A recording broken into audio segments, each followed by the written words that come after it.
नमस्कार, मैं अशोक व्यास, insight today with Ashok व्यास कार्यक्रम आज जब आप तक पहुंच रहा है। कल हमने हमारे भारत के राष्ट्रपिता महात्मा गांधी के पुण्यतिथि के अवसर पर उनको याद किया।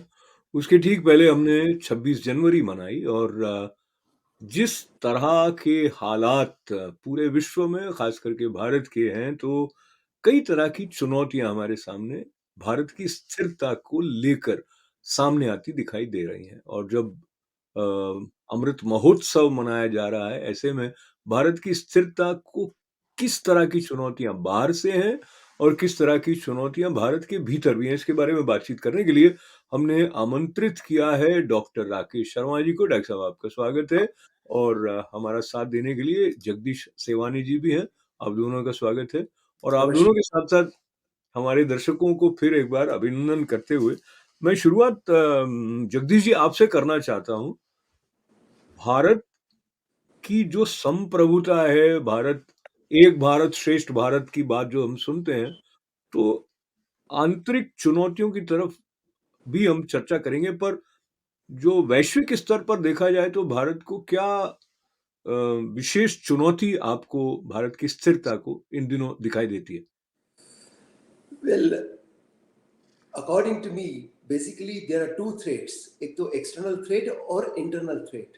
But Bharat is lucky that we have a leader like Modi with us. So जो बाहर की चुनौतियां हैं वो तो है एक पाकिस्तान और एक चाइना। आपने शायद आज भी देखा होगा कि 5 टेररिस्ट मारे गए। And in the month of January alone, our forces, our Jawans have killed 19 terrorists. And when the month is not over, that's a record. So according to the latest information, there are less than now 200 terrorists left in Jammu and Kashmir Valley.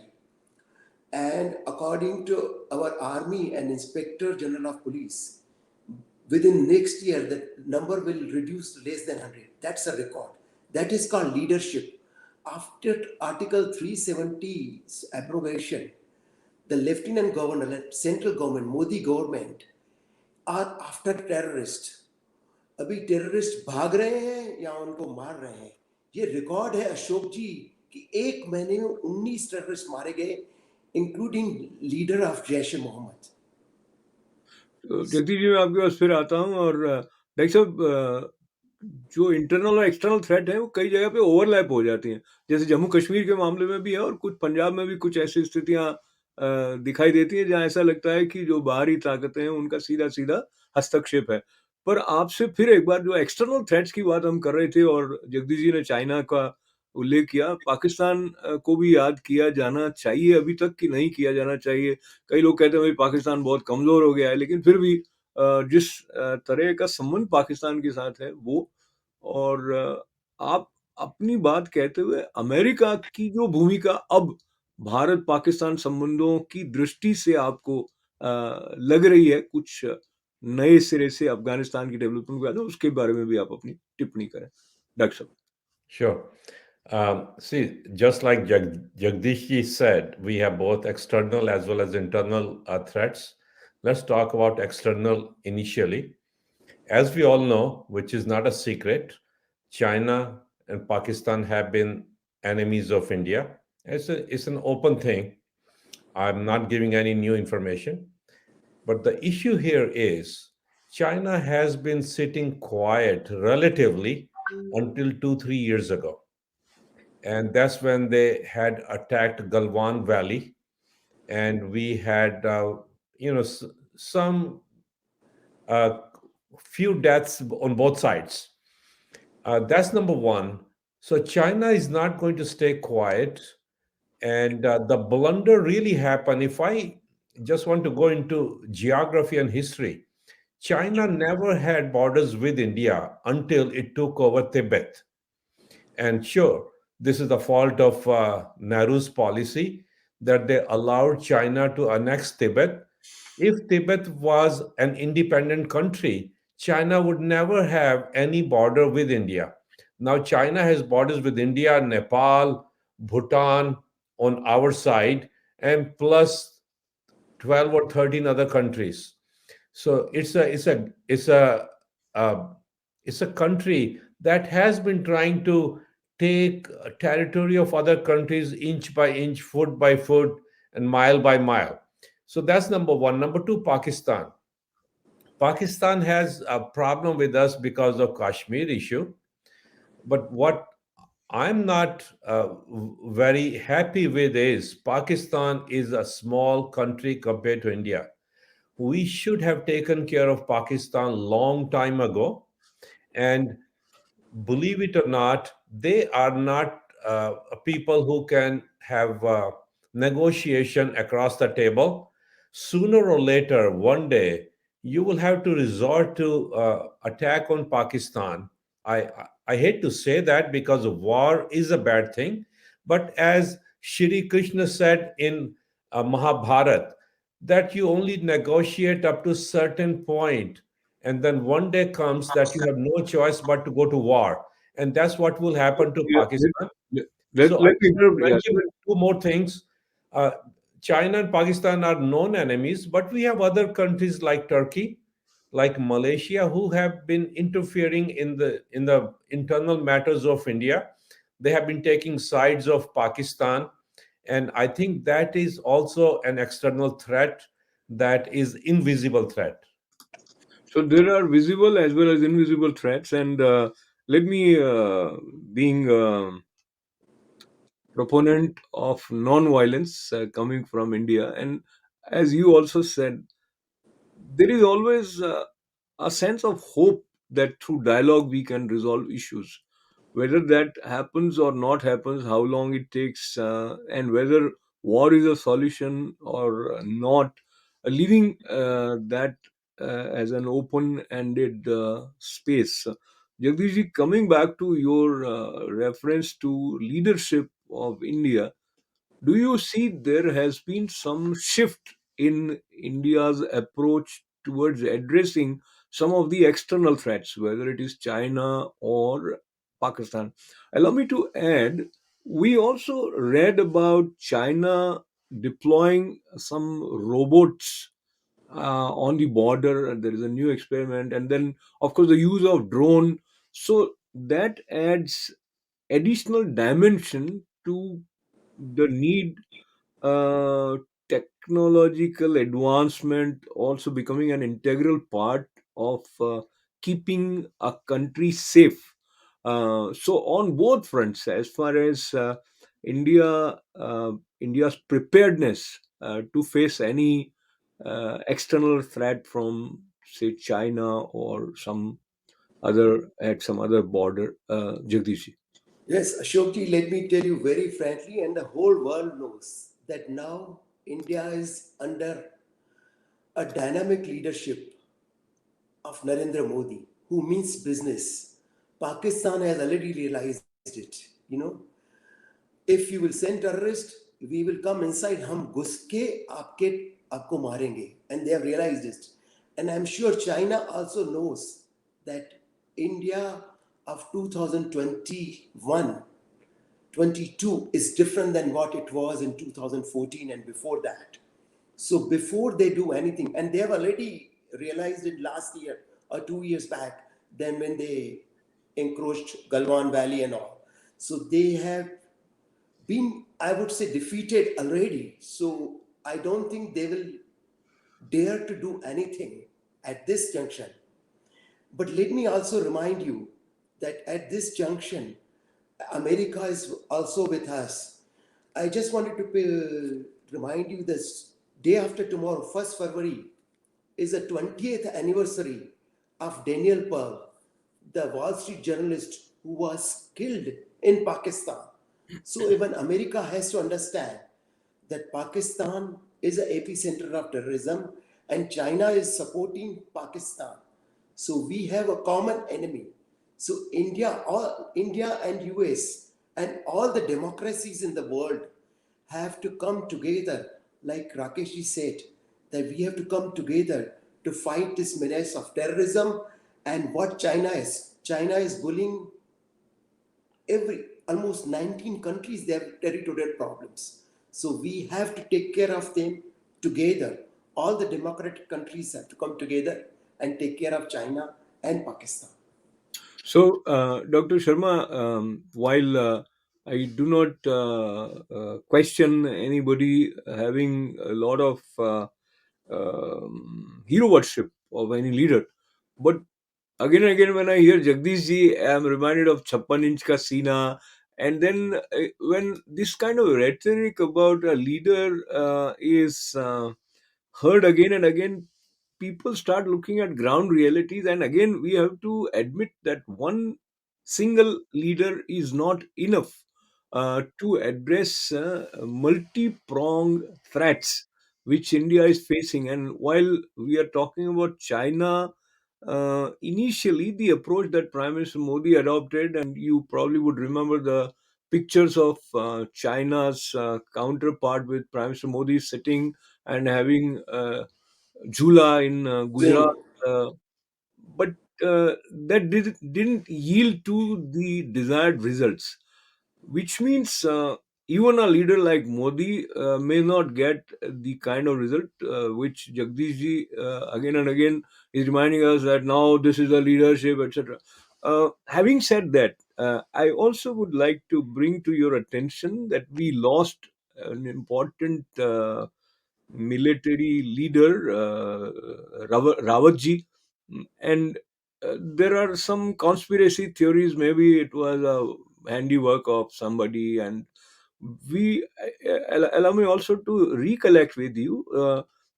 There was a situation in Mumbai resulting into loss of power, and some people were saying that China made use of some hacking in the computers, and that resulted. So I don't have any uh, verified information on that, but so there are much more complicated threats than what we can imagine.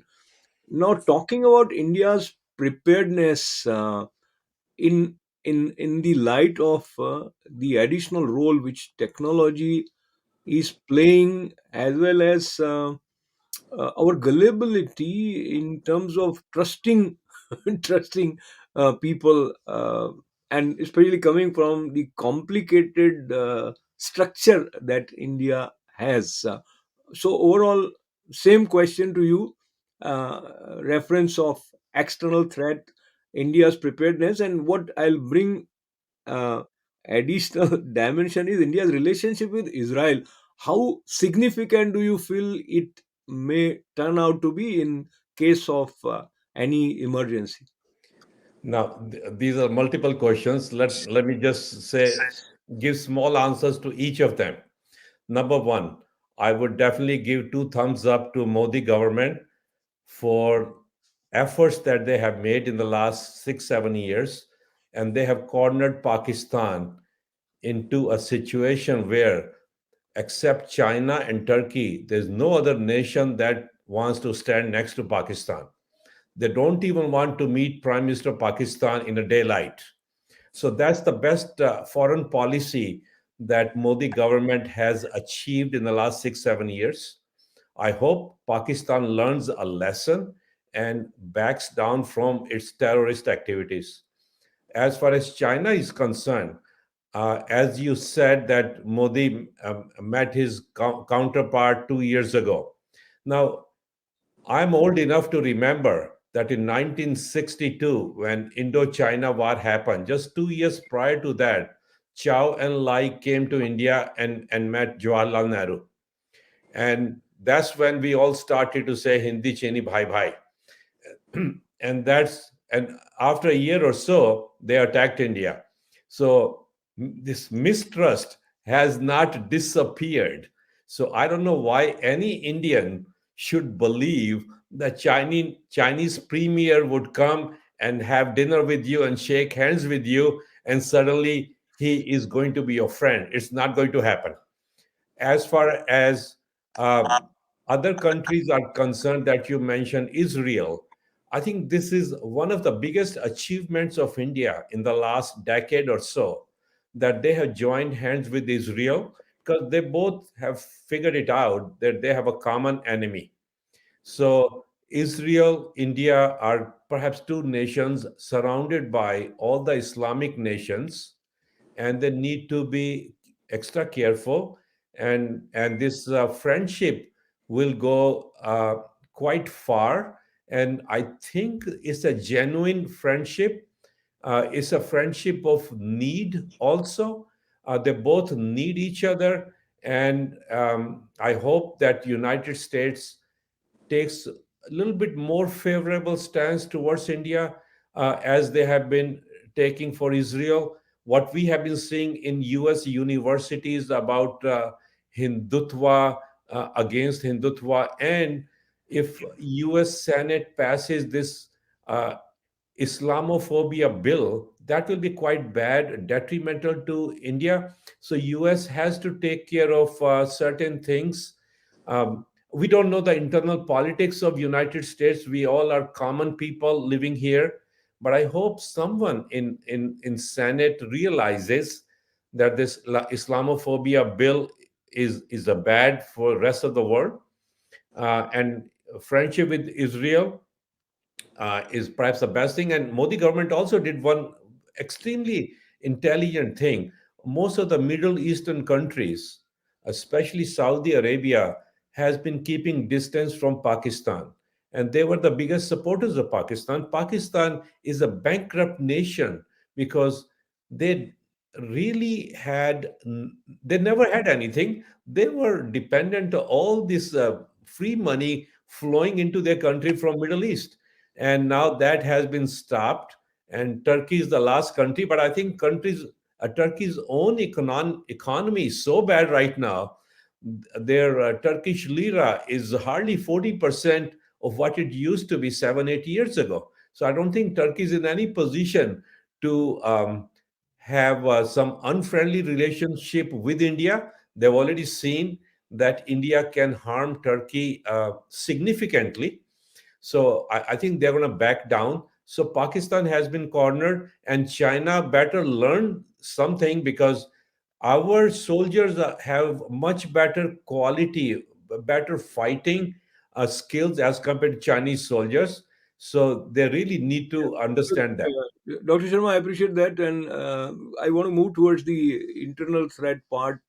So, Jagdish, I know you would like to say something about Indo-Israel relationship. Very brief comment about the latest, and we also saw Israel Prime Minister congratulating India on Republic Day, and the uh, picture that he tweeted with him and Prime Minister Modi also speaks volumes about the way Israel is looking at India. You have been active with Indo-Israel relationship, Jagdish. Quick word. Definitely, Ashok. I wanted to share one more thing with you about the Indo-Israel relationship. This year is the 38th year of Indo-Israel friendship, and we are going to celebrate this in New York also in next couple of weeks. But relationship between India and Israel is very, very important. We have a common enemies. I would rather say not only India and Israel, but India, Israel, and USA have to come together to fight this terrorism, the common enemy.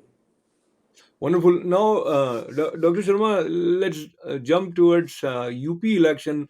The big thing which is likely to have its significant impact on the upcoming parliamentary election in 2024 also. How do you see the situation right now? Do you see Yogi Adityanath ji maintaining his chief ministership, Dr. Sharma? I think Yogi ji is going to be re-elected with the majority of the uh, votes again, or his party, BJP party. They will definitely form the government. But the sad part is that all the other parties are anti-national, or they behave like anti-national parties. Politics is one thing, but to speak against the country, against your own Sanatan Dharam, against your own majority of the population, is detrimental to the national security. And this is where these politicians need to be punished. In US, you will never see Democratic Party or Republican Party speaking against United States or against the citizens of US. And I don't know why Indian citizens don't realize that it's not just the vote or the government, You want two to give going you want to together. give an example? What are you saying? Where are you coming from in terms of The any certain party? parties are openly saying that let's form an Islamic government or Muslim government. Let's let's construct 2,000 mosques in UP.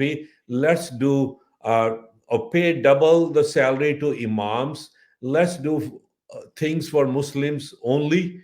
Modi never said that gas will be given only to Hindus or bank accounts will be open only for Hindus. He said sabka vikas, sabka saath, sabka vikas. So that's what the spirit of a country is. So I don't like the politicians who are trying to divide the nation, because ultimately, if your country is not strong, your neighbors or your enemies are going to take advantage of that.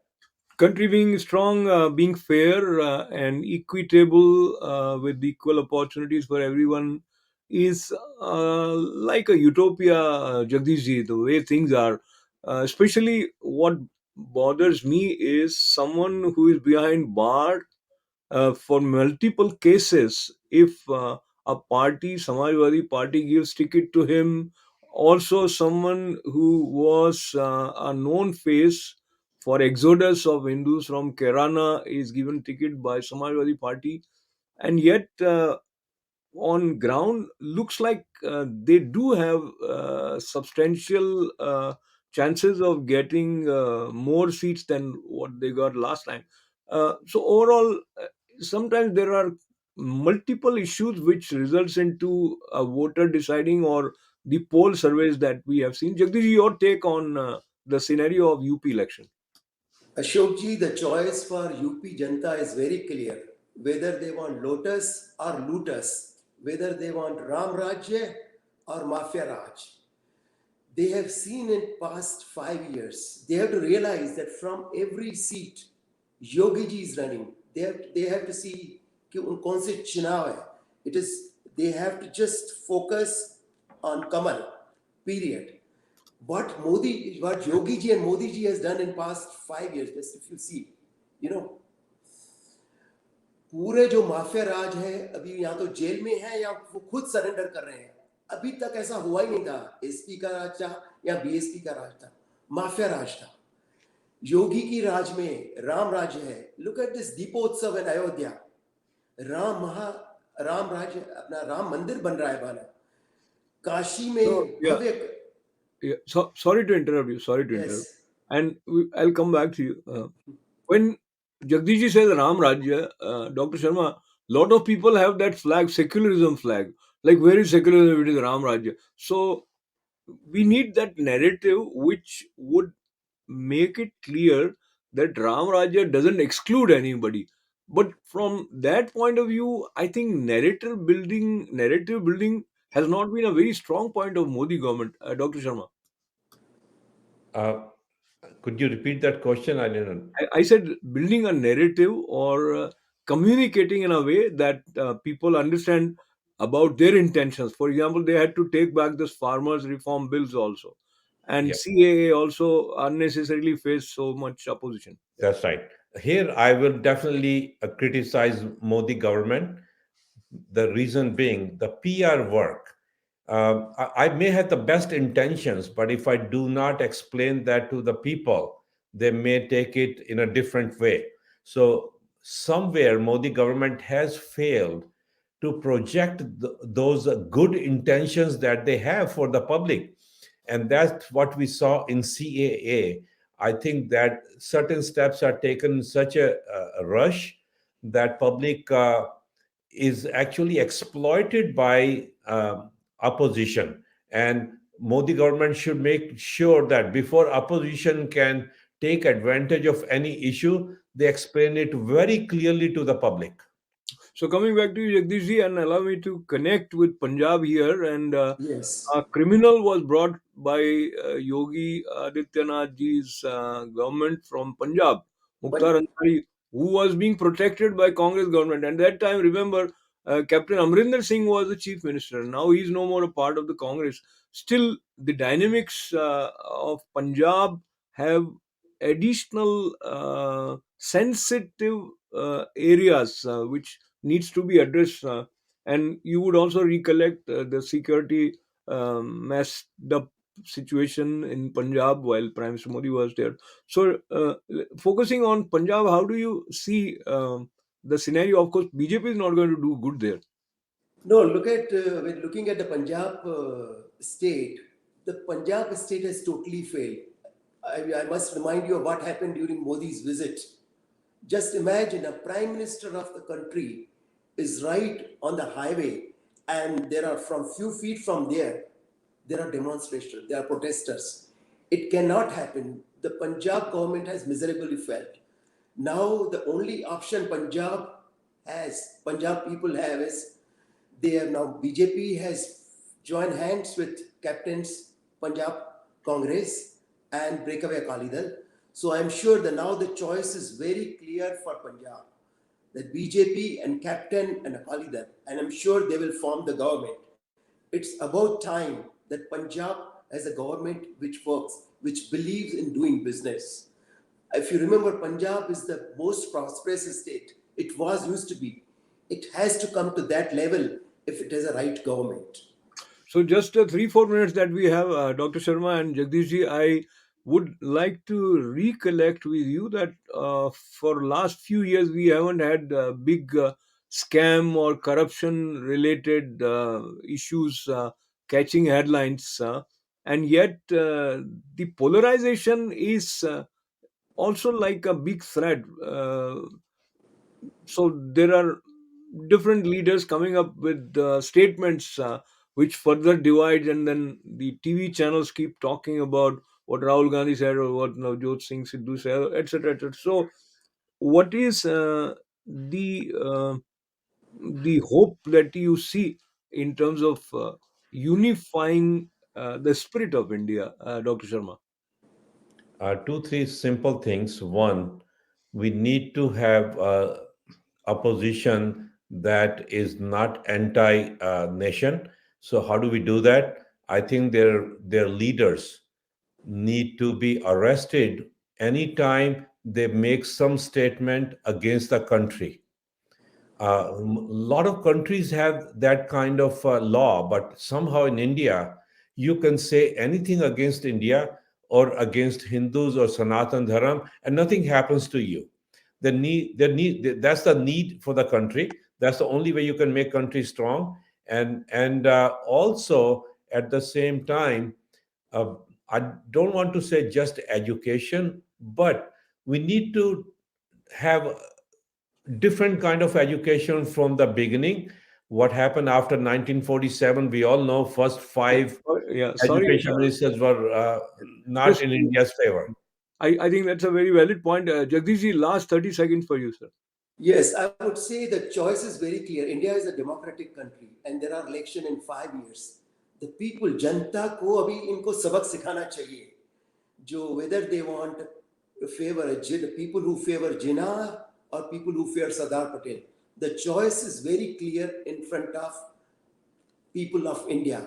They have to teach this lesson once for all and get rid of these people who are anti-India or So anti-Sanatan Dharma. here I'll quote Mahatma Gandhi, or rather, what he says is कि पाप से घृणा करो पापी से नहीं. So we need to work in a way whereby people start seeing differently, and that should be our long-term goal. And how that is accomplished is beyond my scope. But I appreciate the presence of Dr. Rakesh Sharma ji and Jagdish Sewhani ji, as well as all of you, as we celebrated India's Republic Day recently and reflecting on India's internal as well as external threat. Very, very meaningful and stimulating conversation. Thank you very much, sir. Thank you. Namaskar. And we all wish best for India and its citizens. Absolutely. And thanks to all of you for being a part of this conversation. This is Ashok Vyas. Namaste.